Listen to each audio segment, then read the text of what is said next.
নমস্কার বন্ধুরা, তার রসনা কিচেনে আপনাদের সকলকে স্বাগত জানাই। আজ আমি একটা অতি পুরনো রান্না, যেটা আমি মায়ের থেকে শিখেছি, আমার ছাঁচি কুমড়োর শুক্তো। দেখুন কিভাবে বানাই।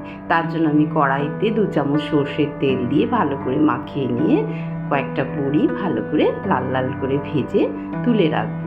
এবার ওই তেলের মধ্যে আমি করলাকে গোল গোল করে কেটে রেখেছিলাম আর দানাগুলো ফেলে দিয়েছি, দিয়ে কড়ার মধ্যে দিয়ে তার মধ্যে নুন দিয়ে একটু নাড়াচাড়া করে নিয়ে তারপর আমি তার মধ্যে সামান্য একটু হলুদ দেবো, দিয়ে করলাটাকে খুব ভালো করে ভেজে নেব। এখানে উচ্ছেও ব্যবহার করতে পারেন।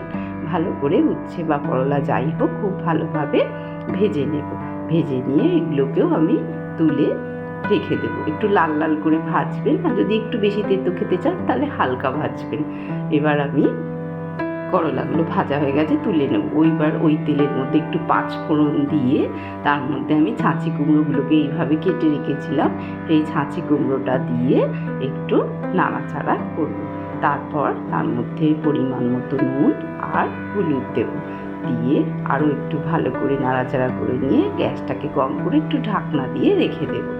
ঢাকটা খুলে একটু জল বেরিয়েছে, আরও একটু নাড়াচাড়া করে নিয়ে আমি এর মধ্যে 1 কাপ দুধ দিয়ে দেব।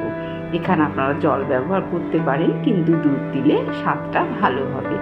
ভালো করে একটু নাড়াচাড়া করে দিয়ে এবার ঢাকনা দিয়ে একটু হতে দেব।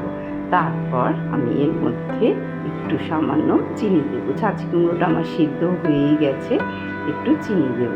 আর যে করলাটা আমি ভেজে রেখেছিলাম সেটাও এর মধ্যে দিয়ে দেব, দিয়ে একটু নাড়াচাড়া করে নামিয়ে রাখবো। এবার আমি কড়াইয়ে এইটা সাঁতলানোর জন্য শুক্তোটা 1 চামচ ঘি, একটা শুকনো লঙ্কা, একটা তেজপাতা আর একটু রাঁধুনি ফোড়ন দেবো, আর দেবো সামান্য ঘি।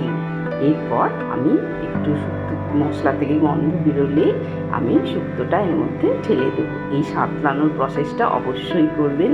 আমার মা যখন করতো আমার ভীষণ ভালো লাগতো গন্ধটা। এরপর আমি ভাজা বড়িটা দিয়ে ঢাকনা দিয়ে দেবো। আমার শুক্তো প্রায় রেডি হয়ে গেছে। এবার আমি 5 ফোড়ন শুকনো খোলায় ভেজে গুঁড়িয়ে রেখেছিলাম, সেইটা 1/2 চামচ শুক্তোর মধ্যে দিয়ে দেবো। ব্যাস, শুক্তো রেডি। এবার আমি সার্ভ করে দিয়েছি। এই গরমের দিনে মুখে রুচি চলে যায় খেতে। এই শুক্তোটা খেলে আমি গ্যারান্টি দিয়ে বলছি আপনাদের খুব ভালো লাগবে আর খিদে ফিরে আসবে। আমার ভিডিওটা যদি ভালো লাগে লাইক করবেন, কমেন্ট করবেন, আর আমার চ্যানেলটাকে সাবস্ক্রাইব করে প্লিজ আমার পাশে থাকবেন। সকলে খুব ভালো থাকবেন। ধন্যবাদ।